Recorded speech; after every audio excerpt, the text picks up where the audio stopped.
Please give your full attention to this message. In the unlikely event of an incident, follow all instructions given from our crew members. There are 6 emergency exits on board. These exits are located at the 2 main doors in the center and 2 at the rear of the cabin either side. Our secondary exits are located at the front and the rear of the cabin. Thank you for your attention and enjoy the tour.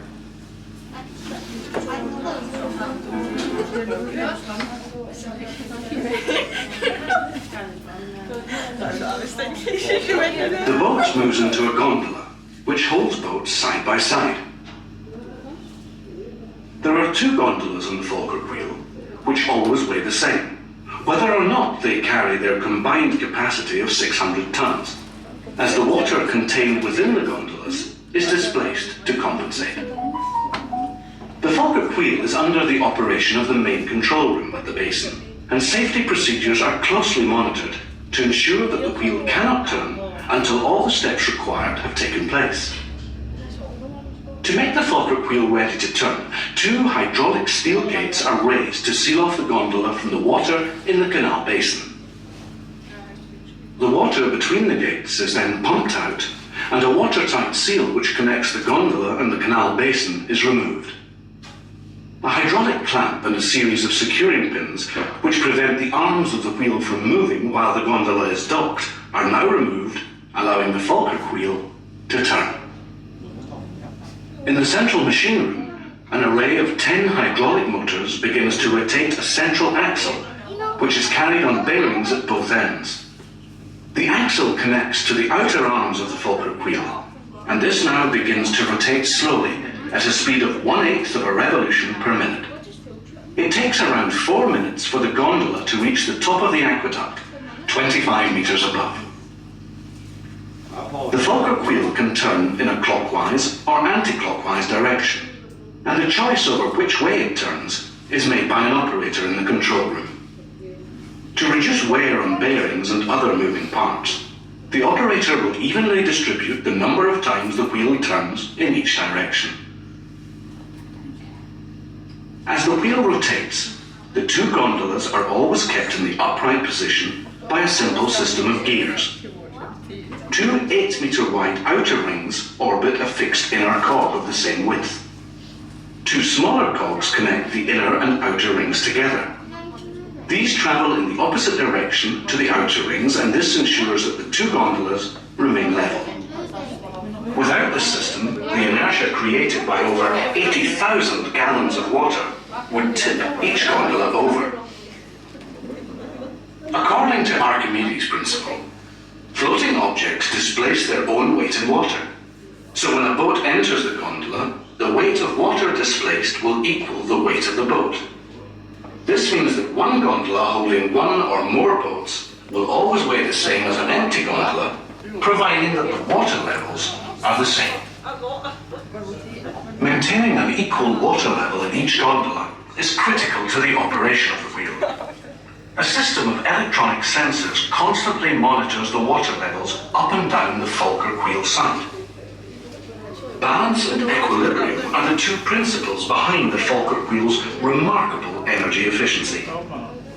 It uses only 1.5 kilowatt hours of energy to complete one half turn, the equivalent of boiling 8 electric kettles. Unlike a conventional lock gate, the Falkirk Wheel makes very economical use of water. Because water has to travel both up and down with the gondola, the canal water is never wasted. When the gondola reaches the top of the aqueduct, a hydraulic clamp locks onto the gondola to hold it in place, while the space between the gates is filled with water. Once the water levels have equalized, the gates are then lowered to allow the boat to pass through.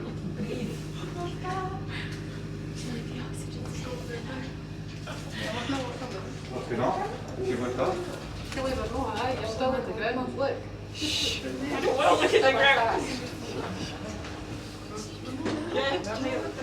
Lovely. I think it probably does. He's scared of that. Look at it go from there. I see where Birdie's hide out. Where? Down there.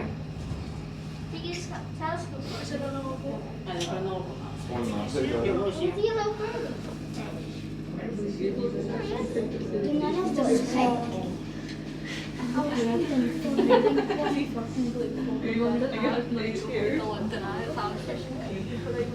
Stop. Kan man höra så?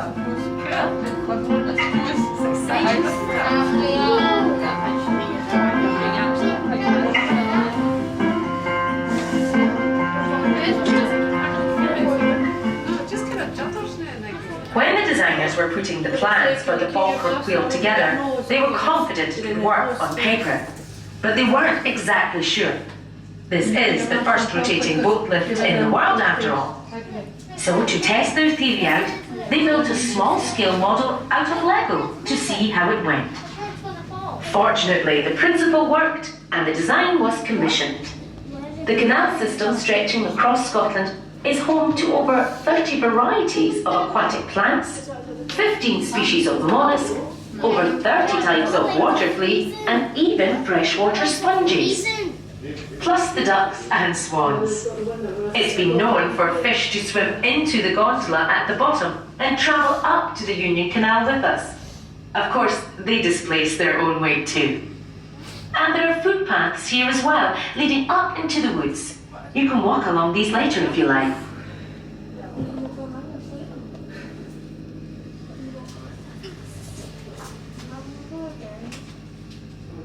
The Forth and Clyde Canal at the bottom of the lift was started in the 1770s and followed the route originally surveyed by John Smeaton. It opened in 1790 and quickly became one of the most important trading and transport links across Scotland.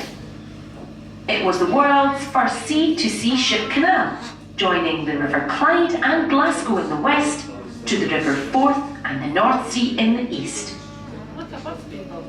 And the addition of the Union Canal in 1822 meant Glasgow and Edinburgh were linked by waterways.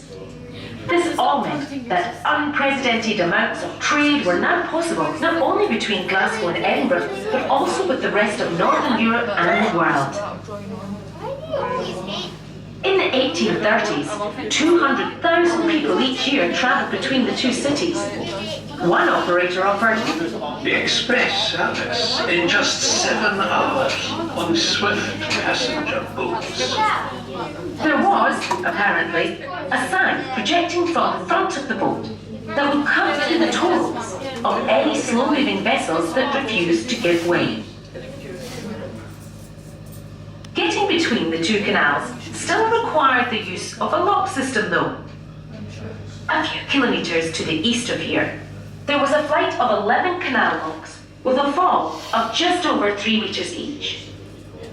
Each had to fill with water in turn to raise traffic up to the Union Canal so it could travel on to Edinburgh. For a time, this was the golden age of the canal, and waterways were almost the motorways of the day. But with the rise of the railways, the decline of the canals was almost inevitable. The closing of Grangemouth docks to the east of here as a security measure during the First World War heralded the start of the end, and by the 1960s the canals were left abandoned, unused and falling into disrepair. From the visitor centre, there are 3 walks of different lengths exploring this area, including the remains of the Roman fort and the Antonine Wall. Ask for a map in the visitor centre, or you can hire bikes and make your way 6 kilometres east along the canal path to see the Kelpies. 2 majestic 30-metre high sculptures of horse heads rising out of the water. These Celtic water horses are not only a link with the mystical mythology of Scotland, but are also a reminder of the vast numbers of horses who worked on the canals pulling barges for years on end. Today we run our boats on diesel. Compared to days gone by, it means there's no horse waste left by the side of the canal towpath anymore. And we can now travel faster and in almost all weathers too. The Union Canal stretches all the way to Edinburgh without a single lock.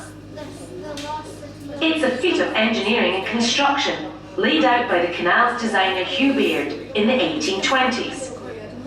Despite the canal from Falkirk to Edinburgh being over 50 kilometres long, there is a fault of just 2.5 centimetres between either end, all designed without a computer.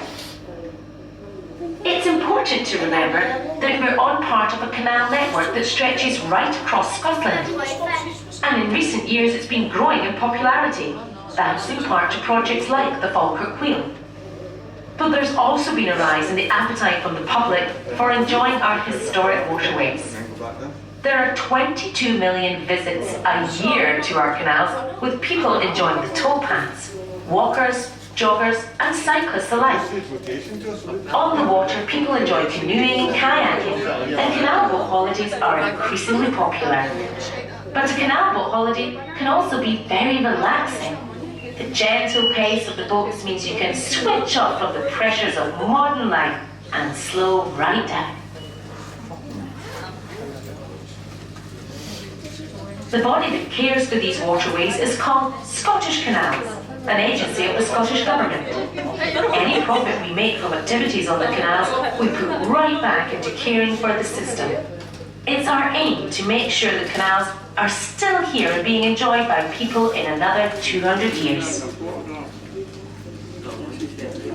But the real precision work is on the Falkirk Wheel itself, a feat of engineering and architectural design.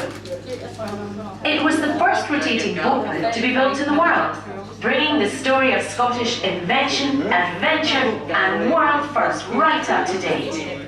The sense of ambition and pride felt by the design team matches that of those engineers and canal builders a few centuries ago.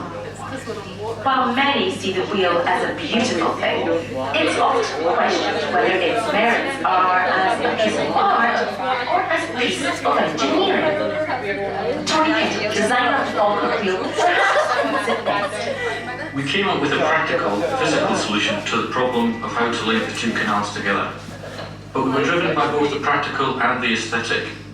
We wanted to create something sculptural that would give a sense of movement and rotation. Our wheel has some of the enduring qualities of a timepiece, precision engineering and intrinsic beauty, metal curves and movement in one composition. What? Right, you need to wait till you go off the boat and then you get back, okay? So just head back to the carriage. So once we go off the boat, we'll head back to the car. There are 50 50,000 bolts in the structure, pressed into 45,000 bolt holes, and each one was tightened by hand. The two gondolas between them hold 1 million litres of water and can lift the weight of 100 elephants. And it does all that in just 5 minutes, using the power of a few electric kettles. Amazing, isn't it? If you were thinking of getting one for yourself, do be aware that the price tag comes at a whopping £20 million.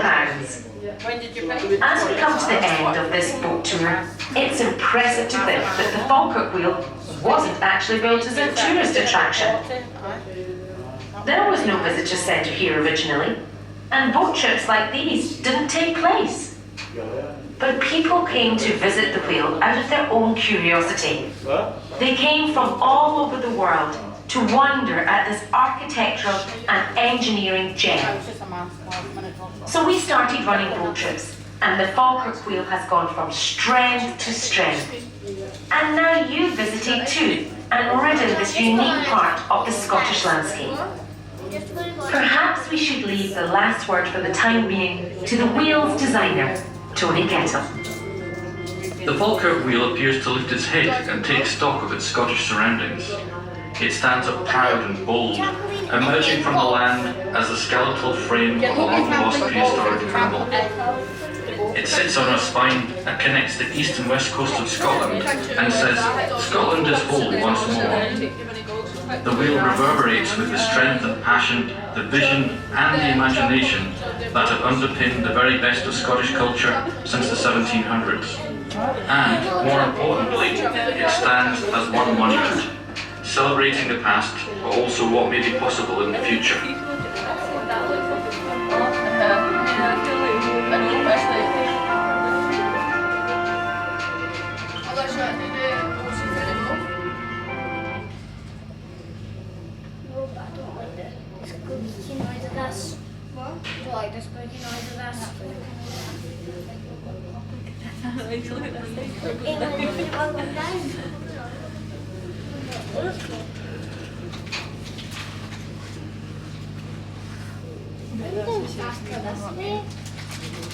Well, I think it is actually.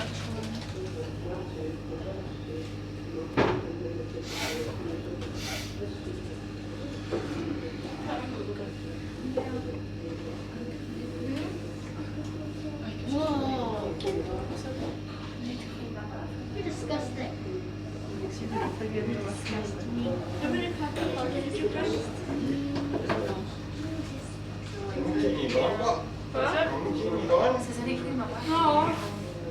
I never finished this morning.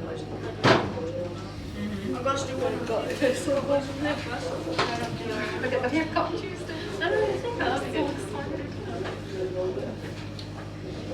I'm off till Tuesday actually. Anyone can shut up? Mummy was actually. Why is You should go to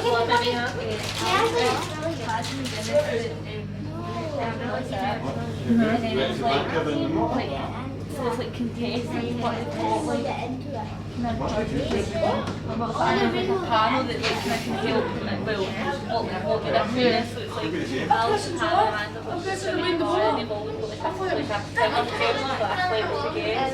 As we go to like contestants and like 10,000 type they've got yeah, just what it says who the real second and it's like all time nice and very bad. You want to like do that and then the bad it's like What's the science section? Like bad, and you look at the signals and you can check what's seen and you find it's bad and some of them are absolutely bad. And if it's sort of good, you know what money is they're bad, then that this all I can say is one of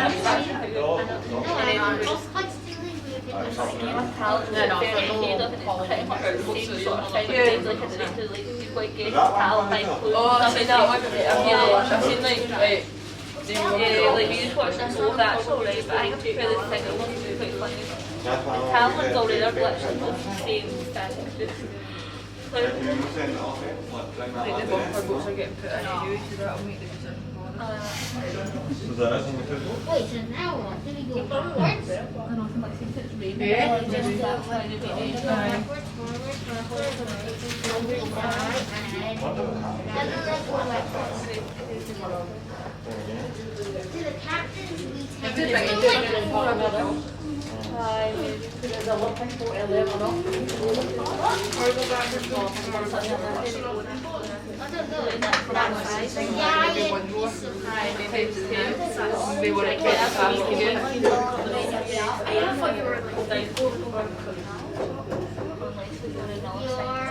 I'm going to take pictures.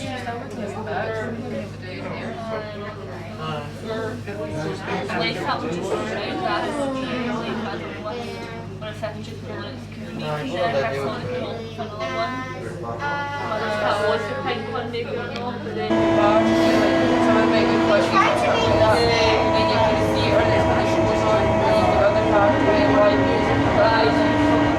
It's funny how now it's looking at it, it's like, I think, when it's definitely one of some so it's like they'll call it staff and border up like, you know, like you know like that.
Why were you doing this?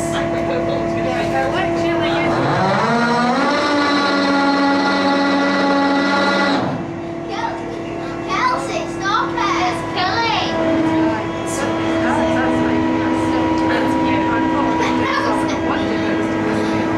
You make that part. Oh, you just get rid. I want to see it. It's Kelsey, why are you killing her? What? What do you want? You not better than Harrison. You got better than.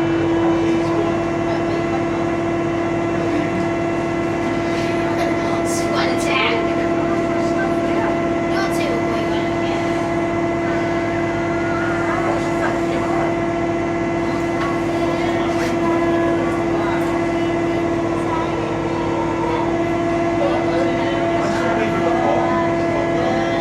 Yes, we running Fortnite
What?